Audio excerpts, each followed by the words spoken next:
Board लगे होते हैं इनके कि पहली क्लास से हम आईएएस पढ़ा देंगे, हम आईआईटी करवा देंगे, तो उनके पास क्या जादू की पुड़िया है। प्ले स्कूल में कोई भी एक टीचर जाके और अपने घर के बाहर बोर्ड लगा देती है, 150 बच्चों को वहाँ बैठा लेती है, उनके पास है तो कुछ भी नहीं देने के लिए। जब बच्चे की नींव मजबूत नहीं होगी तो आगे कैसे बढ़ेगा। जिन अकेडमियों की आप बात कर रहे हैं उन सभी बच्चों के एडमिशन प्राइवेट स्कूलों में चल रहे हैं, ऐसे में उन स्कूलों के खिलाफ क्या कार्रवाई की मांग आप उठाएंगे? बिल्कुल, आपकी बात बिल्कुल जायज़ है। सिर्फ प्राइवेट स्कूलों में नहीं चल रहे, मैं इस बात को बड़ा करता हूँ, गवर्नमेंट स्कूलों में भी इस प्रकार के, क्योंकि गवर्नमेंट स्कूलों की स्ट्रेंथ गिरती जा रही है और वो अपनी स्ट्रेंथ को बनाए रखने के लिए कोई इस प्रकार के जो डम्मी एडमिशन है वो अपने स्कूलों में, गवर्नमेंट स्कूलों में भी दिखाते हैं और प्राइवेट स्कूलों में। अगर बात करें तो ये एकेडमी का ऑप्शन लोगों को क्यों लेना पड़ा? क्या स्कूलों में इस तरह से बच्चों की पढ़ाई नहीं हो रही थी जो लोगों ने अपने बच्चे एकेडमी में भेजना शुरू कर दिया? सर, बच्चे पढ़ते कोटा सीखकर और एडमिशन चल रहे दादरी के स्कूलों में, ऐसे स्कूल वालों के खिलाफ आप क्या एक्शन लेंगे? अगर इस प्रकार का कोई काम करता है वो बिल्कुल इलीगल है। अगर बच्चे का डम्मी एडमिशन कोई करता है, हमने अधिकारियों को कहा है कि आप हमारे स्कूलों को भी चेक करें। अगर कोई बच्चा यहाँ नहीं है फिजिकली, बच्चे को फिजिकली स्कूल कैंपस में जहाँ उसका एडमिशन है वही होना चाहिए। अगर कहीं इधर उधर दाएं बाएं है तो वो गलत है, उसके खिलाफ भी कार्रवाई हो। अच्छा प्रधान जी, आपने कहा कि अकेडमियों के बाहर बोर्ड लगे रहते हैं कि आईएएस आईपीएस बना देंगे बच्चों को, लेकिन उन स्कूलों के बारे में क्या कहेंगे जिनके बाहर नीट जेईई और बड़े बड़े बोर्ड लगे हैं लेकिन एक बच्चा भी कामयाब नहीं होता? ऐसे में अभिभावक कहते हैं वो स्कूल भी अभिभावकों को ठगने का काम कर रहे हैं, इस पे कुछ कहेंगे? चरखी दादरी न्यूज चैनल में सभी दर्शकों का स्वागत है। आज चरखी दादरी में प्राइवेट स्कूल संचालकों ने एक बैठक की। इस बैठक का नेतृत्व करने के लिए private schools welfare association Haryana के प्रदेश अध्यक्ष रामावतार शर्मा पहुंचे। उन्होंने मीडिया से बातचीत करते हुए कहा कि गैर मान्यता प्राप्त प्ले स्कूल और कोचिंग अकेडमियों में बच्चों का भविष्य सुरक्षित नहीं है। उनका कहना है कि इनमें बच्चों का सर्वांगीण विकास नहीं होता है। आइए जानते हैं प्रेस कॉन्फ्रेंस के दौरान उन्होंने क्या बातें हमारे साथ साझा की हैं। आज प्राइवेट स्कूल एसोसिएशन दादरी की हमारी बहुत अर्जेंट बैठक है। इसमें स्कूलों के लिए बहुत सारे फैसले लेने हैं। बहुत सारी जो इलीगल चीज़ें चल रही हैं, अवैध जिसको हम अवैध कहते हैं, वो चीज़ें चल रही हैं। तो प्राइवेट स्कूल वेलफेयर एसोसिएशन लगातार 5 साल से एक प्रयास कर रहा है कि हरियाणा प्रदेश का बच्चा स्कूल टाइम में स्कूल में हो। सरकार एक बात कहती है कि बच्चे का सर्वांगीण विकास होना चाहिए। प्राइवेट स्कूल एसोसिएशन की भी सोच है, हर प्राइवेट स्कूल की सोच है कि हरियाणा के बच्चे का सर्वांगीण विकास हो, उसको क्वालिटी एजुकेशन मिले, उसको अच्छे संस्कार मिले। तो उसी प्रयास की एक कड़ी में जो हरियाणा प्रदेश में इलीगल जो एकेडमी चल रही है, और मैं कहूँगा वो पैरेलल स्कूल चला रखे उन्होंने।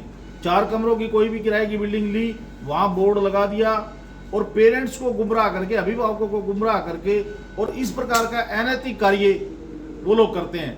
आप पत्रकार साथी हैं, मैं सभी जहाँ भी जाता हूँ एक बात कहता हूँ पत्रकार साथियों को कि आप एक एकेडमी की विजिट करें और एक प्राइवेट स्कूल की विजिट करें, आप अपने आप बता देंगे कि स्कूल क्या होता है और ये जो इलीगल चीज़ें हो रही हैं वो क्या होती हैं। देखो, शिक्षा बड़ा संवेदनशील मुद्दा है, शिक्षा और चिकित्सा, इसमें किसी भी प्रकार की कोताही अगर होती है तो वो गलत है।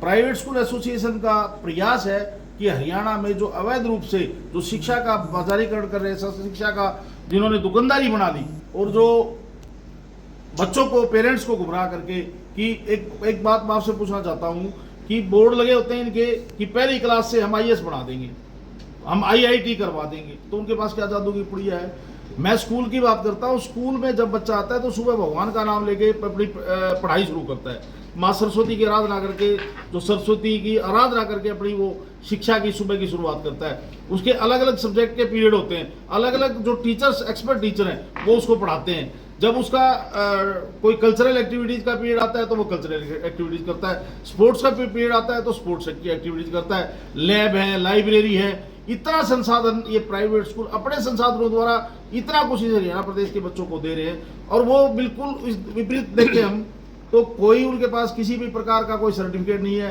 कोई एनओसी नहीं है। कितना ही बड़ा हादसा कभी भी हो जाए, उनके पास कोई रास्ता आने का नहीं, कोई हवादार कमरे नहीं, कोई शौचालय की व्यवस्था नहीं, कोई हाइजेनिक सर्टिफिकेट नहीं, कोई फायर का सर्टिफिकेट नहीं, किसी भी प्रकार का कोई सर्टिफिकेट, और वो धड़ल्ले से चल रही है। हरियाणा सरकार जब प्रशासन एक अवैध ठेका, शराब का ठेका कहीं चलता है तो उसको पुलिस तुरंत पकड़ती है कि ये इलीगल है, ये गलत है, इसके पास परमिशन नहीं है। तो क्या स्कूलों के साथ ऐसा नहीं होना चाहिए? ये तो बच्चों का मुद्दा है। हम हरियाणा के बच्चे को शिक्षित करना चाहते हैं। हरियाणा के बच्चों को बरगलाकर, अभिभावकों को बरगलाकर और उनके भविष्य को खराब करने का जो काम संस्थाएं कर रही हैं, प्राइवेट स्कूल उनके खिलाफ है। और उसी कड़ी में डायरेक्टर सीनियर सेकेंडरी ने एक आदेश पारित किया है कि हरियाणा में जितने भी इस प्रकार के इलीगल संस्थान चल रहे हैं, चाहे वो एकेडमी है, चाहे वो प्ले स्कूल है, प्ले स्कूल में कोई भी एक टीचर जाके और अपने घर के बाहर बोर्ड लगा देती है, 150 बच्चों को वहाँ बैठा लेती है, उनके पास है तो कुछ भी नहीं देने के लिए। जब बच्चे की नींव मजबूत नहीं होगी तो आगे कैसे बढ़ेगा,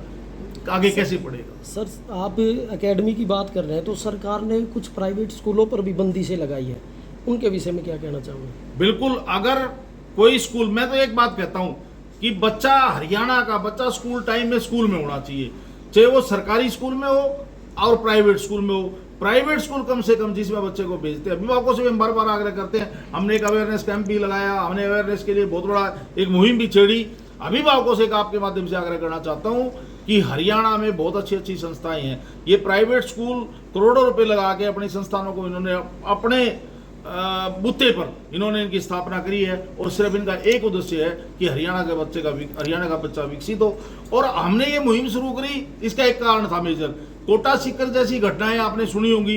एक साल में 25-25 बच्चों ने सुसाइड किया। तो इंसानियत के नाते हम भी इंसान हैं, हम भी पेरेंट्स हैं। अगर हम पेरेंट्स बन के सोचें तो एकेडमी में क्या होता है, कोई जादू मंत्र तो वहां से तो पढ़ाया नहीं जाता। जब बच्चे का जो सर्वांगीण विकास है वो विद्यालय में हो सकता है, और कोई ऐसी जगह नहीं है जहां बच्चे का सर्वांगीण विकास। प्रधान जी, अगर बात की जाए जिन अकेडमियों की आप बात कर रहे हैं, उन सभी बच्चों के एडमिशन प्राइवेट स्कूलों में चल रहे हैं। ऐसे में उन स्कूलों के खिलाफ क्या कार्रवाई की मांग आप उठाएंगे? बिल्कुल, आपकी बात बिल्कुल जायज है।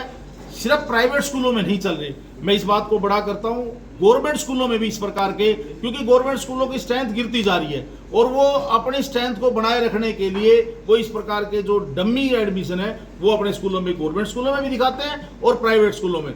मैं आपको एक बात दावे के साथ कहता हूं, जो प्राइवेट स्कूल बहुत अच्छे तरह जिसकी सोच शिक्षा देने की है, जिसकी सोच बड़ी है, वो इस प्रकार के बच्चों का, डम्मी बच्चों का दाखिला नहीं करते। ये जो दुकानदारी वाले जो स्कूल हैं, कुछ परसेंट जिनके पास कोई मान्यता नहीं है, कोई पुरानी परमिशन है, उनके नाम इनमें चल रहे हैं, और ये दुकानदारी प्राइवेट स्कूल एसोसिएशन नहीं करने देगी हरियाणा प्रदेश में किसी को भी। जी, मंथली फीस को लेकर सरकार बड़ा सख्त रुख अपना रखा है सरकार ने, तो वो क्या कहना चाहोगे? मंथली फीस का हमारा एक फॉर्म 6 है। हम हर स्कूल MIS पोर्टल पे, सरकार के पास पूरा डाटा है, हरियाणा के जितने भी स्कूल है प्राइवेट स्कूल, उनका पूरा डाटा सरकार के पास है। MIS पोर्टल पे एक स्कूल है, और जब हम फॉर्म नंबर 6 भरते हैं, 6 नंबर फॉर्म भरते हैं, उसमें सारी फीस का हमारा ब्यौरा होता है। कई पेरेंट्स इस प्रकार की जो बातें करते हैं कि स्कूल फीस बढ़ा देते हैं, कोई भी स्कूल बिना सरकार के नोटिस में, और वो भी 10% फीस हमारा स्कूल बढ़ाता है। सरकार को पहले सूचित करते हैं, वो फॉर्म नंबर 6 भर के हम बता देते हैं हम इसके इतने, और वो बढ़ानी हमारी मजबूरी हो जाती है, क्योंकि महंगाई बढ़ रही है, हमें टीचर्स का वेतन भी देना है, हमें स्कूलों इतनी बड़ी बड़ी बिल्डिंगें देख रहे हैं, बसेस देख रहे हैं, उनका रख रखाव भी करना, कहाँ से आएगा पैसा? हम थोड़ी सी फीस में, सरकार के नज़रों में वो जो स्कूल है वो ये हमारे स्कूल नहीं है। हरियाणा प्रदेश में 80% 80% बजट स्कूल है, जो थोड़े से पैसों में इन बच्चों को क्वालिटी एजुकेशन देने का काम कर रहे हैं। और जो बड़ी संस्थाएं हैं, जो कंपनीज के स्कूल हैं, सरकार उनके बारे में सोचे। हम तो हरियाणा के बच्चों से हमारा एक समझौता है, हम उनको अच्छी शिक्षा देंगे, कम पैसे में देंगे, और इसके साथ साथ हजारों परिवार हमारे स्कूलों से चल रहे हैं। हम अपना भी घर चला रहे हैं, और जो हमारे पास teaching staff, non teaching staff, सरकार का काम है रोजगार देना, परंतु बड़ी खुशी की बात है कि मेरे प्राइवेट स्कूल हरियाणा प्रदेश में लाखों बेरोजगार युवकों को, युवतियों को इन्होंने रोजगार दे रखा है। ये भी बहुत बड़ी बात है। मैं आप पत्रकार साथियों के माध्यम से आह्वान, एक आग्रह मैं सबसे करना चाहूँगा कि आप प्राइवेट स्कूल की बुराई ना करें, एक बार चेक करें आप प्राइवेट स्कूल को। प्राइवेट स्कूल अपने संसाधन, सरकार की किसी भी प्रकार की कोई मदद हमें नहीं मिलती। हमारा 134 का पैसा सरकार ने निर्धारित किया, 8 साल में वो पैसा 35 करोड़ रुपया अभी आया है, और वो भी हमें पता है कि किस प्रकार से आया है, कहाँ कहाँ हमें धक्के नहीं खाने पड़ते। सरकार कोई नियम बनाती है, टाइम से अभी RT लागू की इन्होंने, टाइम से हमें पैसा दे दे, हरियाणा प्रदेश के बच्चों को पढ़ाने का काम बिल्कुल सरकार कहेगी 25%, हम 25% करेंगे, पर जो पैसा उन्होंने तय किया है वो पैसा कम से कम टाइम पे उपलब्ध करवा दें। अगर बात करें तो ये एकेडमी का ऑप्शन लोगों को क्यों लेना पड़ा? क्या स्कूलों में इस तरह से बच्चों को पढ़ाई नहीं हो रही थी जो लोगों ने अपने बच्चे एकेडमी में भेजना शुरू कर दिए? पेरेंट्स की ये सोच नहीं है, पेरेंट्स काम काजी है, जहाँ तक मैं समझ पा रहा हूँ पेरेंट्स काम काजी है।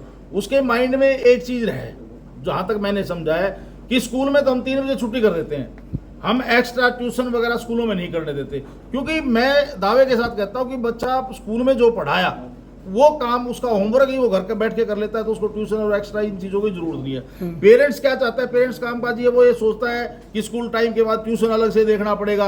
और ये एकेडमी वाले क्या करते हैं, ये सुबह बच्चों को बुलाते हैं, शाम तक वहाँ रखते हैं। तो पेरेंट्स अपनी सुविधा के लिए ये चीज़ें सोचता है। पेरेंट्स को ये मालूम होना चाहिए कि जहाँ हम अपना बच्चा भेज रहे हैं वहाँ वो संस्था सरकार से किसी प्रकार की उसके पास मान्यता है, किसी प्रकार की परमिशन है, या बच्चे की जो सुविधाएं, आप हमारे स्कूलों को आप देखेंगे 18-24 के कितने बड़े बड़े कमरे हैं, हम खुले वातावरण में, जहाँ हमारे स्पोर्ट्स के जो टीचर होते हैं वो स्पोर्ट्स का काम करते हैं, कल्चरल जो एक्टिविटीज़ का काम होते हैं, एक्स्ट्रा एक्टिविटीज जितने भी है, कुल मिला के बच्चों का सर्वांगीण विकास करने की बात प्राइवेट स्कूल एसोसिएशन करती है। हरियाणा के 80% स्कूल जो बजट स्कूल है उनकी सोच होती है कि कम से कम फीस में ज़्यादा से ज़्यादा इन बच्चों को हम क्या दे पाएँ, ऐसी मानसिकता के साथ हम काम करते हैं। कुछ प्राइवेट स्कूल के संचालक खुद अपनी अकेडमियां भी चला रहे हैं और प्रमोट भी कर रहे हैं, ऐसे भी उनसे कैसे निपटा जाएगा? देखो, हमारा विजन क्लियर है, वो चाहे हमारा भाई हो चाहे हमारा स्कूल संचालक साथी हो, उसको भी हमारा यही कहना है प्रॉपर तरीके से आप स्कूल चलाएं, आपका स्वागत है। मैं अकेडमी वाले साथियों को भी कहता हूं कि आप अपना विद्यालय बनाएं, सरकार से मान्यता ले और स्कूलों को चलाएं, में कोई दिक्कत नहीं है, पर स्कूल तो स्कूल होना चाहिए ना। स्कूल का बच्चा, स्कूल गोइंग बच्चा तो स्कूल में होना चाहिए ना। स्कूल टाइम में किसी 2 कमरों के एक बंद कमरे में उनको जैसे सीकर कोटा में होता था, भेड़ बकरियों की तरह ठूस ठूस के भर दिया जाता था, किसी भी प्रकार की कोई व्यवस्था नहीं है, कोई उनको सहूलियत नहीं है। तो हमारा विरोध ये है, आप और हम एक अभिभावक बनकर सोचे तो आप भी ये मानोगे कि वास्तव में ये गलत हो रहा है। अच्छा प्रधान जी, आपने कहा कि अकेडमियों के बाहर बोर्ड लगे रहते हैं कि IAS IPS बना देंगे बच्चों को, लेकिन उन स्कूलों के बारे में क्या कहेंगे जिनके बाहर नीट जेई और बड़े बड़े बोर्ड लगे हैं लेकिन एक बच्चा भी कामयाब नहीं होता? ऐसे में अभिभावक कहते हैं वो स्कूल भी अभिभावकों को ठगने का काम कर रहे हैं, इस पर कुछ कहेंगे? देखो, 1-आधा% ऐसा कोई हो सकता है। स्कूल का काम है बच्चे की 12वीं तक की ठीक शिक्षा वो दे, 12वीं कक्षा तक बच्चे को पढ़ाए, उसके बाद बच्चे में जो कैलिबर है, बच्चे में जो ताकत है, बच्चा क्या करता है वो तो बच्चे के ऊपर डिपेंड करता है। कई बार गवर्नमेंट स्कूलों में बच्चे पढ़ गए, पहले जितने भी IAS थे गवर्नमेंट स्कूलों में पढ़े थे, तो बच्चे के ऊपर डिपेंड है। हर बच्चा अलग अलग वो रखता है अपनी, तो इसलिए इस प्रकार का अगर कोई करता है तो वो गलत है। हमारा काम है 12वीं तक के बच्चों को शिक्षा देना। अगर इसके बाद कोई बोर्ड लगाता है तो एक्स्ट्रा अपनी कोई परमिशन उसने ले रखी होगी, जेई की ले रखी होगी, इस प्रकार की कोई कोचिंग देता है तो वो स्कूल के बाद दे सकता है, स्कूल टाइम में इस प्रकार की कोई कोचिंग। और ये जो एकेडमी है, इनको भी एक गलतफहमी है, केंद्र की सरकार ने कानून बनाया है इनके खिलाफ कि 16 साल तक का स्कूल गोइंग बच्चा स्कूल में होना चाहिए। एकेडमी में वही बच्चा जाएगा जो कंपटीशन एग्जाम की तैयारी करेगा। अकेडमियां खुली इसलिए थी कि कंपटीशन एग्जाम की, इनका जो रजिस्ट्रेशन होना है, अभी तक हरियाणा प्रदेश में किसी एकेडमी का रजिस्ट्रेशन नहीं है। कानून अभी बना है, सरकार का स्पष्ट कहना है कि एकेडमी में स्कूल गोइंग बच्चा नहीं जाएगा, एकेडमी में बच्चा सिर्फ कंपटीशन एग्जाम की तैयारी कर सकता है, वो भी 3 बजे के बाद। तो सुबह स्कूल टाइम में बच्चा स्कूल में होगा, उसके बाद बच्चा एकेडमी में जाए, कहीं जाए, हमें कोई प्रॉब्लम नहीं। क्या आपके द्वारा इन जो प्राइवेट जो स्कूल है और जो एकेडमी है उनकी शिकायत दी जाएगी सरकार को? बिल्कुल। हरियाणा प्रदेश में किसी भी प्रकार का गलत काम शिक्षा के नाम पर, बच्चों के शोषण के नाम पर अगर कोई भी करता है तो प्राइवेट स्कूल एसोसिएशन ऐसी संस्थान का विरोध करती है, पहले भी करती थी। हमने बहुत प्रयास किए हैं ये केंद्र से कानून बनवाने में भी, और हरियाणा प्रदेश में भी इसको इम्प्लीमेंट करवाने में भी बहुत बड़ा एनर्जी हमारी लगी। अब पिछले 5 साल से लगे हुए। हमारी एक सोच है, साफ सुथरा काम। हमारे जीसम कैंपस में बैठे आप देखें कितना अच्छा स्कूल है। इस प्रकार के स्कूल हम बहुत हमारे स्कूल साथियों ने बना रखे हैं और अपने संसाधनों द्वारा बना रखे हैं। तो सर, बच्चे पढ़ते हैं कोटा सीकर और एडमिशन चलते हैं दादरी के स्कूलों में, ऐसे स्कूल वालों के खिलाफ आप क्या एक्शन लेंगे? अगर इस प्रकार का कोई काम करता है वो बिल्कुल इलीगल है। अगर बच्चे का डमी एडमिशन कोई करता है, हमने अधिकारियों को कहा है कि आप हमारे स्कूलों को भी चेक करें। अगर कोई बच्चा यहाँ नहीं है फिजिकली, बच्चे को फिजिकली स्कूल कैंपस में जहाँ उसका एडमिशन है वही होना चाहिए। अगर कहीं इधर उधर दाएं बाएं है तो वो गलत है, उसके खिलाफ भी कार्रवाई होनी चाहिए। आज जो प्राइवेट स्कूल की मीटिंग आपने बुलाई है तो उसमें क्या मुद्दे रखे जाएंगे और सरकार के सामने आप अपना क्या पक्ष रखने वाले हैं? देखिए, आप आज हमारी मीटिंग है, इसमें हमारे प्राइवेट स्कूलों के सामने आने वाली समस्याओं पर चर्चा करेंगे। हम कोई भी समस्या है, क्योंकि ये एडमिशन का टाइम है, तो हमारे एक वातावरण ऐसा है, कुछ % मैं उनको ब्लैकमेलर कहूँगा। इस प्रकार का काम स्कूलों का के खिलाफ जो करने का एक वातावरण बनाने की कोशिश करते हैं कि स्कूल लूटते हैं, स्कूल कुछ पता नहीं क्या क्या करते हैं, ड्रेस है, वर्दी है। मेरा कोई भी हरियाणा प्रदेश का स्कूल जिसकी सोच अच्छी है उसको इस प्रकार की कोई ना तो काम करने की ज़रूरत है। उसी विषय पे चर्चा। हम तो ये चाहते हैं कि हरियाणा का बच्चा हमारे स्कूलों में आए। आरटी में हमने पढ़ाया, 134 में हमने पढ़ाया, और हमने तो खुद सरकार के नियमों के सारे नियमों को हम पालना करते हैं। हेल्प डेस्क लगाकर हमने, ताकि किसी प्रकार के बहकावे में पेरेंट्स ना आए। अगर इस प्रकार का कोई काम करता है तो आज ये मीटिंग इसीलिए है कि कई लोग ब्लैकमेलर टाइप के इस उसमें रहते हैं कि किसी स्कूल की हम शिकायत कराएं, उससे पैसे ले लें, फिर समझौता कर लें। तो इस प्रकार की हमारी जो भी जितनी भी समस्या है, सरकार से हमारी कोई डिमांड है, उन डिमांड्स के लिए, स्कूल की कोई और भी प्रॉब्लम है, उनकी चर्चा के लिए आज हम दादरी जिले की हमारी बैठक है। चरखी दादरी न्यूज़ चैनल के साथ जुड़े रहें, खबरों का सिलसिला जारी रहेगा।